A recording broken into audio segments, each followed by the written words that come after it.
All right, well, here we are in person. Woo! Yeah. Woo. This one time.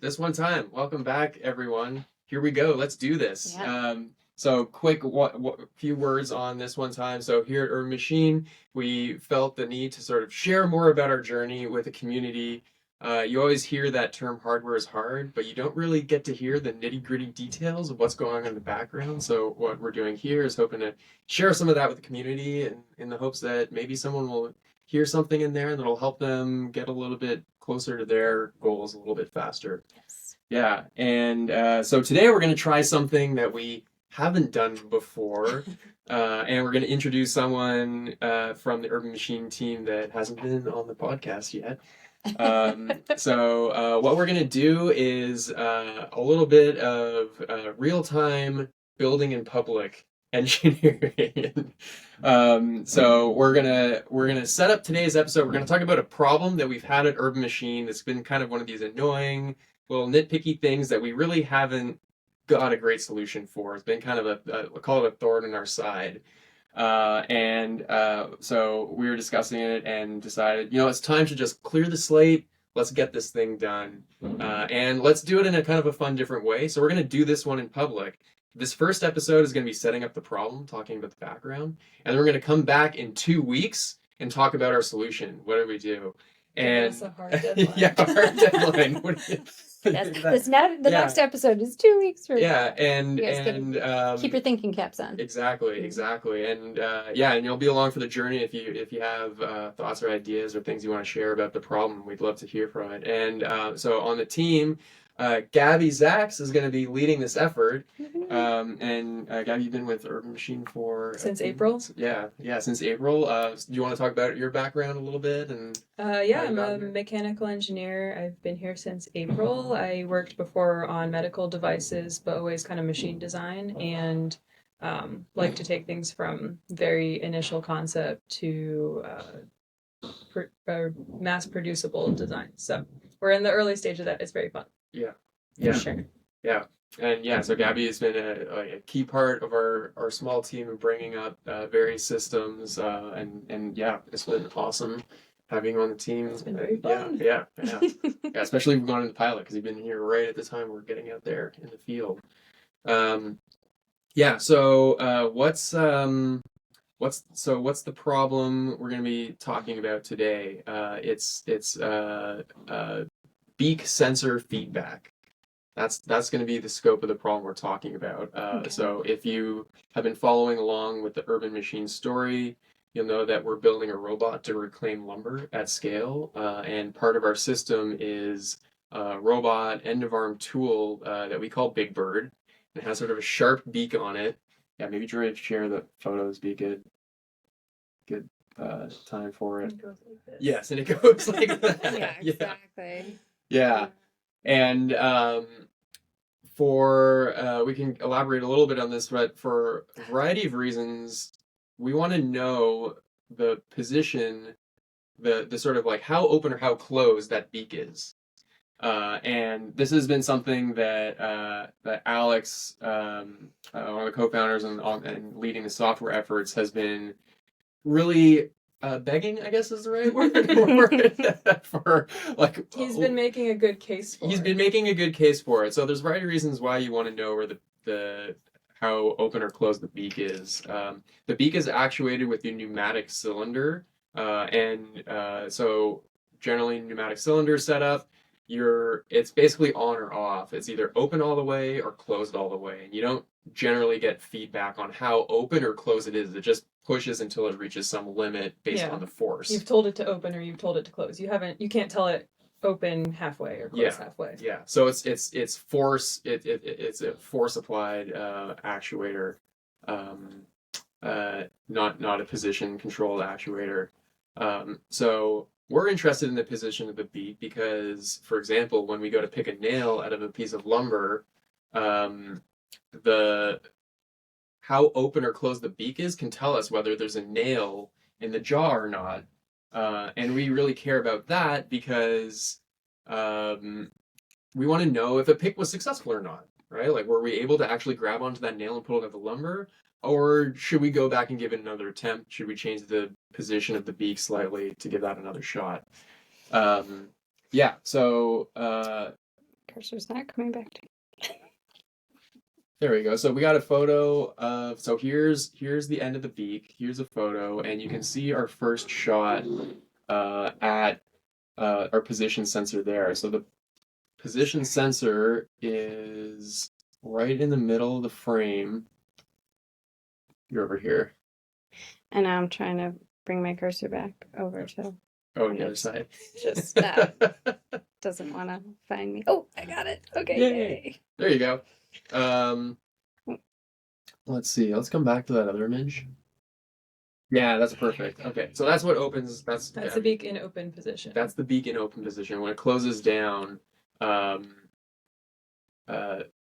far it closes is going to be whether or not there's a nail there. Okay, so where do you see mounting this? What have you guys tried before that hasn't worked? Yeah, so if you go back to that other, nope. Keep going. Yeah, there. So along the right-hand side there, sort of right there. Okay. Yeah, so that's the first thing. That's the thing that we've tried so far. Up here. It's a linear potentiometer. So basically you're just measuring the resistance across this thing, and the resistance tells you through that linkage how open or closed the jaw is. Okay. It changes resistance depending on how open or closed it is. That rod goes into the body, and that changes the resistance. Okay. Yeah. Is the video, can you play that video that I shared with you? Yeah, this one. So this kind of shows the setup on the benchtop. So this is the initial benchtop setup we had. So here's an output of that sensor. Kind of you see that red trace going up and down, and then you see here's us actuating the jaw. Okay, yeah. Yeah. And you kind of see that seesaw action as we open and close the jaw. Sure. That's pretty good. Not bad, right? On the bench, yeah. Yeah, not bad. On the bench, not bad. So there is a variety of. It was super simple to set up on the bench, but there was a variety of complications that we kind of got into a rabbit hole with this one, I'll call it. Okay. Our initial setup, we had initially planned on having sensors sort of remotely across the system, and we were going to communicate with them over a communication protocol called I2C. I2C is generally it's a communication protocol that's really only designed to be strained locally on a PCB over like maybe a couple centimeters. I think the max spec on I2C communication bus is like 15 centimeters or something like that. And for a variety of reasons, we ended up having our control board much further away from the sensor than that. It ended up being something like 15 feet when you went through all the E-chains and everything.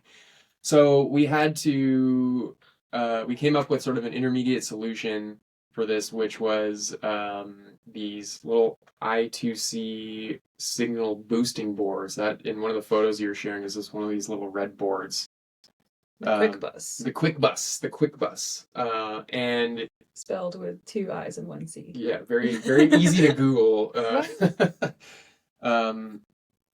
And that ended up being super unreliable in practice. So that was one of the challenges, is just this communication bus and Why was it system. Unreliable? Do you have a picture of this too? Yeah, so there's a photo of that in the setup there.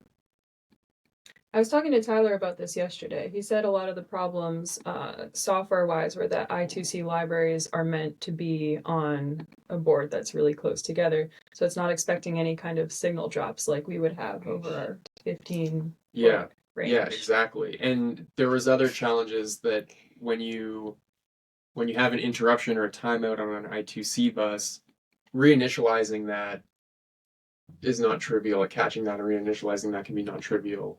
So in this, is not an issue if you're using I2C properly. Yeah, not an issue. So it's like one of these compounding things that just kind of spins out of control. There was also you had to accommodate different voltages for different boards. Like the Team C needed 3.3. 3.3. Yeah, so we had several different voltages in the system. Most of the system ran on 24 volts, but the teensy was 3.3 volts. But the little ADC we were using, the analog digital converter we were using, was 5 volts. So we had to have all these different level shifting mechanisms all over the place. So poor Choo Choo was getting a terrible signal. Yes, it was getting a terrible It's signal. basically meaningless. Yeah, basically, yeah, like super inconsistent.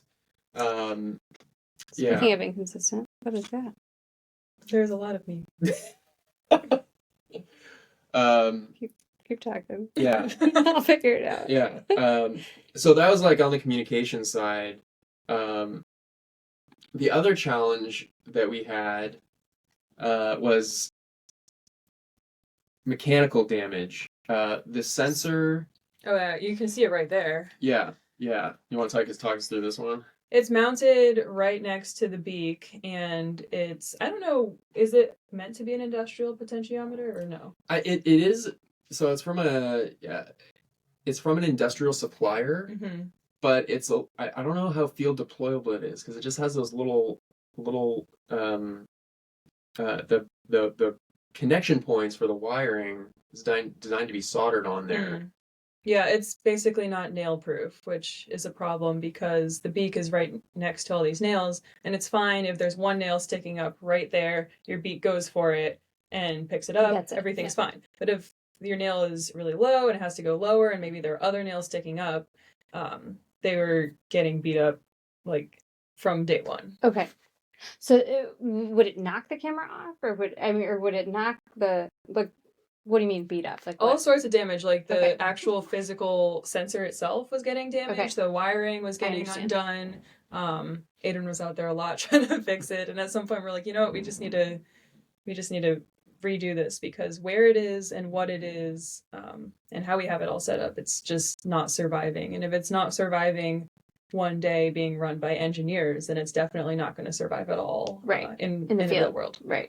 Yeah. That makes sense. Yeah, and also generally that sensor is not very serviceable or replaceable because of those Yeah. connectors on it. So yeah, I think that's the perfect concept for like if you're picking one nail's fine, but when you're diving into like the nail forest, you're gonna get smashed to pieces. There's not anything inherently wrong with the kind of sensor. Like linear potentiometers are used all over the place, but they have to be mounted in a way that all of the force is going to be directly into the sensor, not at all like to the side. Yeah. Which if there's a nail sticking into it, that's definitely Yeah. a There's side no way force. to really predict. Yeah. So something needs to change. Yeah. Okay. And where are you, like you said that this project just keeps getting pushed back because Yeah, it's one of those things that just sort of gets triaged, Mhm. like down the priority It list. doesn't mean robot is down if it's not working. Yeah. Like the robot still works. So those Yeah. have been the number one priority. of course. Yeah, exactly. And it's adding sensors to a system, to a complex system, is always this double-edged sword, right? Like we want, and especially as we're trying to drive improvements to the system, we want feedback on how the system's performing. We want feedback on in this case, the jaw opening and closing tells us whether we've been successful picking a nail or not. But there's all sorts of telemetry that we want to get off the robot so we can analyze its performance over time, or if something breaks or is not working properly, we can diagnose a problem in the field potentially automatically through some sort of automated testing. So like there's a huge amount of benefits of adding sensors all over the place. Of course. But there's also a cost, right? Because each time you add a component, it's one more component that can break or fail, or that you have to put Yeah. engineering time into. I mean, you're also adding some minor amount of cost to the overall bill of materials, the cost of the whole system. And from Alex's point of view, like the reason this is so important to him, what will this benefit his? Yeah, he gets a lot of information from knowing if a nail was picked or not, or he would get a lot of information, and he can use that to inform future decisions. So if he went at a nail a certain way and finds out it was or wasn't successful, then that could inform how he did things in the future. Sure. Why? Or if you just know in real time, hey, I'm going for a nail right now, I didn't get it, then you could do something like dig a little deeper. Mhm. Or you don't do the whole like retract as if you have the nail, and then like if you're on the Move topper, on. drop it off. That's a Mhm. huge waste of time when you could just like keep working Stay on right that there. one. Yeah. Yeah, that makes sense. Because right now, if you go for a nail, you miss the nail, you move on, then you have to kind of resense the nail and then go at it as if it were a brand new Right. nail. I've seen that where it like moves away and then Yeah. comes back to the same. Because right spot. now I our sort of understand. the outer sphere of feedback is coming from the 3D camera, right? So we like refresh the 3D scene Mhm. and then go pick whatever we've missed again. But that's a few seconds. Right. And that time Right. is money. And that Time is really, money. really adds up. Yeah, that those few seconds add up really quickly to refresh the scene and come back at it again.